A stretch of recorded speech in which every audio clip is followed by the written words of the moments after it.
In the wake of the Boston Marathon bombings, an admitted co-founder of a 1970s domestic terror group is defending his actions. Good old Bill Ayers surfaces again. Remember him?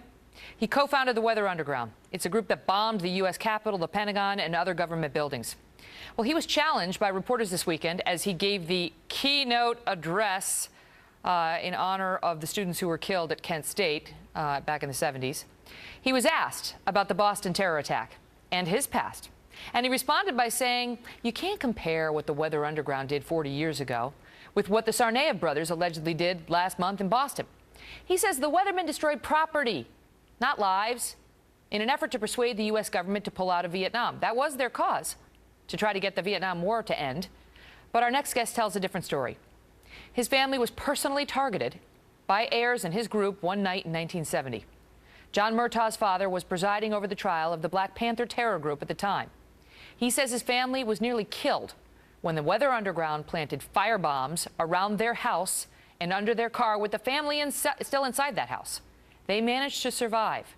But in the morning, they woke up to blood-red graffiti scrawled across the sidewalk that read, "Free the Panther 21, the Viet Cong have won," and, quote, "kill the pigs." John Murtaugh joins me now with his story. He is a city councilman in Yonkers, New York. John, welcome back to the program. Thank you. Former city councilman. Thank you. So kill the pigs is outside of your house after they tried to kill you. And by the way, I just want to let our viewers know that the Weather Underground, though it was never formally, officially declared that they were behind it. Not long before this, Bernadine Dorn, who's now Bill Ayers' wife and longtime partner, had written a letter to the Associated Press saying that in retaliation for what's going on in North Vietnam, attacks will be carried out on, quote, pigs, military and government buildings and agents without warning. So is there any doubt, first of all, that the Weather Underground was behind the bombing of your home and your family? No. There were 3 bombings that night: our home, a police precinct, and a military recruiting station. Bernadine Dorn took credit for all 3 of those bombings, and years later, one of her cohorts, Kathy Wilkerson, ironically became a New York City school teacher, but she wrote her memoirs, and she specifically took credit for the bombing of our house, and in fact expressed disappointment that the bombs didn't do more damage, that nobody was killed, and they tried to step it up after that with dynamite and nails. Why were they after you? Your dad? Well, they were after my dad because he was the judge at the time on the Panther 21 trial. Trial was ongoing, and they apparently didn't care who they went after, so they went after my father while he was asleep in his home with his wife and 3 of his 4 children. You're a 9-year-old little boy asleep in your bed, and what happens? Middle of the night, actually early in the morning of Washington's birthday, 4 bombs went off. 2 in the front of the house. There were 2 in the front that went off. There were bombs that they had placed under the gas tank of our car in the back of the house, trying to blow up the whole works. Actually, the first 2 went off. A neighbor came out, saw the flames under the car, and managed to extinguish that bomb, believe it or not, before it went off. Ayers comes out, the keynote speaker at Saturday's commemoration of the National Guard shootings at Kent State, commemoration of the victims therein, in 1970, in which 4 students were left dead.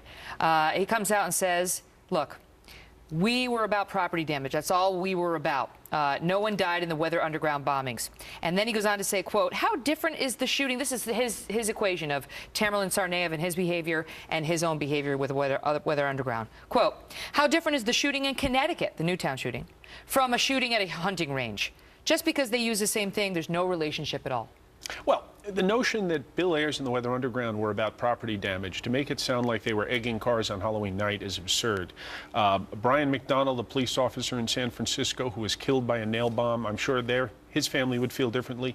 The 9 children who were orphaned when the Weather Underground gunned down a bank guard and 2 policemen in Rockland County, I'm sure those children would feel differently. As they tried to rob a Brinks truck, it went wrong. But, you know, maybe he's correct that no one died in the Weather Underground bombings. It was when they were trying to rob that Brinks truck. Well, that as I said, they had to do it. They had to kill 2 cops and a security guard. They deny And he goes on to say, by the way, quote, what would you have done? Go ahead. Well, they deny it, but all evidence is that Officer McDonald in San Francisco was killed by one of their nail bombs.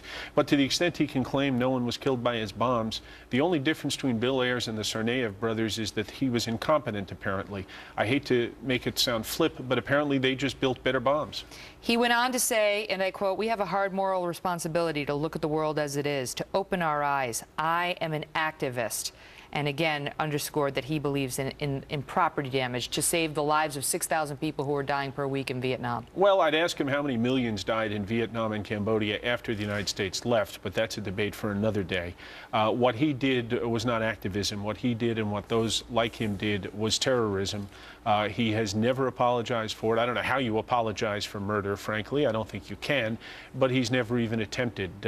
As you know, Megyn, on September 11th itself, he was quoted in the New York Times as saying the Weather Underground didn't do enough. They should have done more. I know you say at the conclusion of that interview, he said of his upbringing and his subsequent radicalization, quote, "I was a child of privilege and I woke up to a world on fire." And you say, funny thing, Bill, one night, so did I.